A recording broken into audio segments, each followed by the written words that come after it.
Today I'm going to show you how to make my virtually foolproof bread recipe. I use this to make my loaves of bread, my pizza crusts, buns. You can add a little sugar to it and turn it into like a sweet bun for like cinnamon rolls. And like I said, it is virtually foolproof. I have yet to sort of make it where it really doesn't turn out. So I'm going to gather my ingredients and we're going to come back and we're going to begin.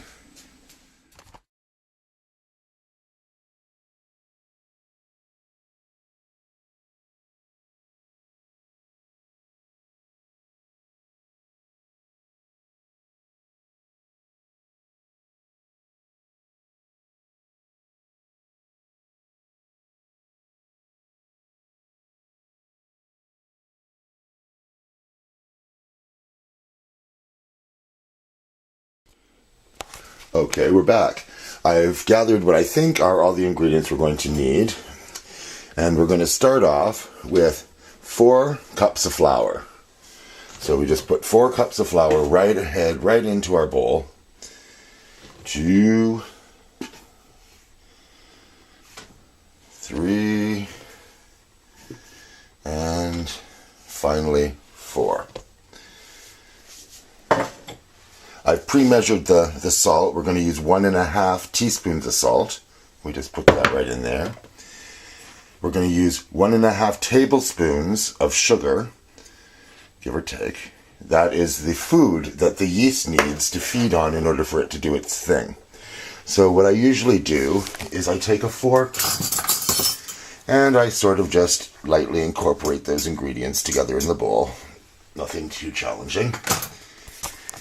Then we make a little well in the center of our flour mixture. And into there we are going to put 1.5 teaspoons of yeast. Today I'm using the quick rise yeast. I usually use bread machine yeast, even though I don't do it in a bread machine. And then we take some olive oil and we put just a few tablespoons of olive oil around the outside like that. So they got everything there. The only other thing that we need now to add is water. So I'm using just over 1.5 cups of quite warm tap water, but not scalding, to which we add to the middle of the well. So we're getting all that yeast at exactly the same time. And we're going to just give that a bit of a stir, bring those ingredients together, sort of just gather them up, so to speak. I'm going to gather those ingredients. Now, once I've done the gathering of the ingredients, I usually give it a little bit of a knead with my hands and then turn it out onto a surface to knead it by hand. Today, we're going to do it with the kitchen aid. Sorry, I had a little pause there while I was thinking of what I was doing. So those ingredients are nicely incorporated. So when we come back, we will be adding that to the kitchen aid.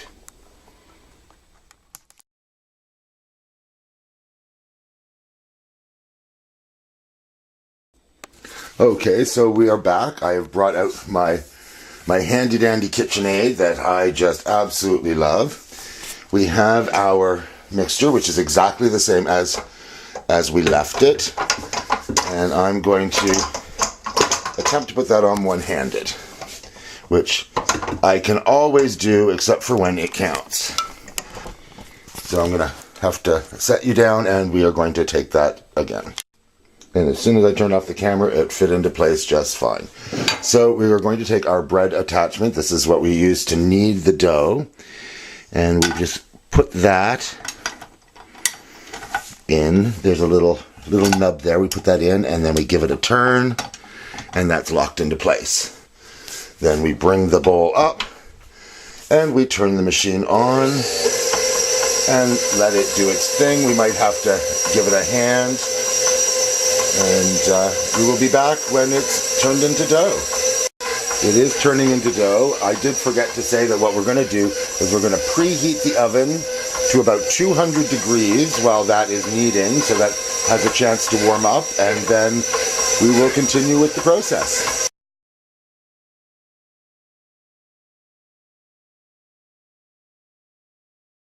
Okay, so that's just about done, I'd say. We lower the boom. You have to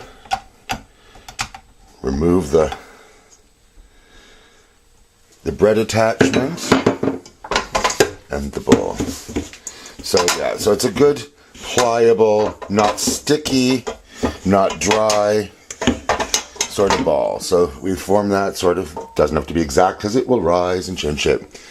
Now we are going to cover that with a towel that has been wet in the sink with warm water, and that prevents it from drying out when we put it in the oven. We make sure we turn the oven off. That is vitally important. I tried once not to do that, and it was a disaster.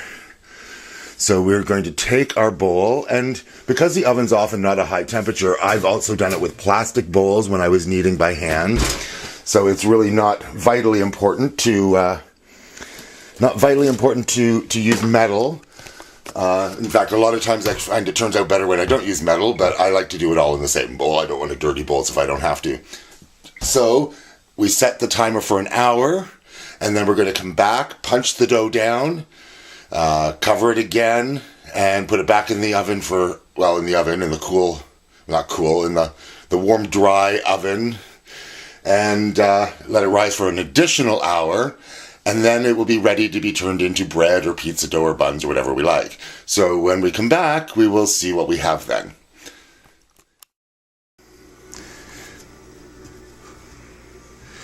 The timer has gone off. It is time to punch the dough. See, it's risen up nicely.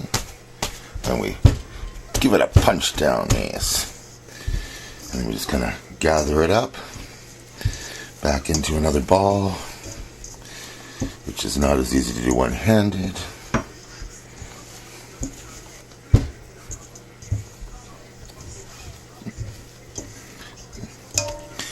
And we're going to cover it again.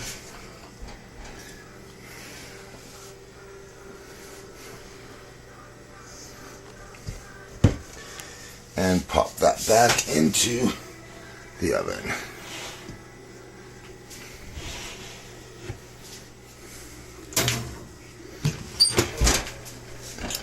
Okay, it has been our second hour, so it is time to take the dough out, and it has risen again. We formed it into another ball, and at this stage you can put it into your bread pan or hand form it into a loaf, and then you'll want to cover that with a dry cloth and let it raise excuse me, for at least another 20 minutes, and then you can cook it, or you can use it as I am doing right now. We're going to turn it into 2 pizza crusts, in which case we get to use it immediately.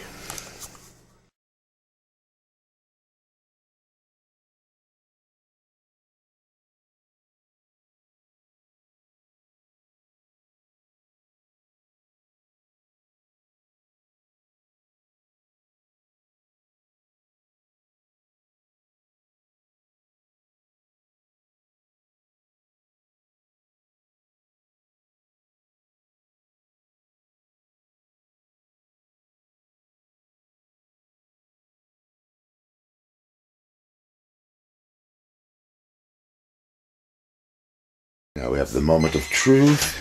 It is time to turn off the timer and pull the pizza out of the oven where it has been cooking at 500 degrees for 20 minutes. And it looks good. There we go. And hop in our plain cheese pizza, where we're going to do the same thing. Turn the timer on for 20 minutes. And we'll be ready to slice this one up.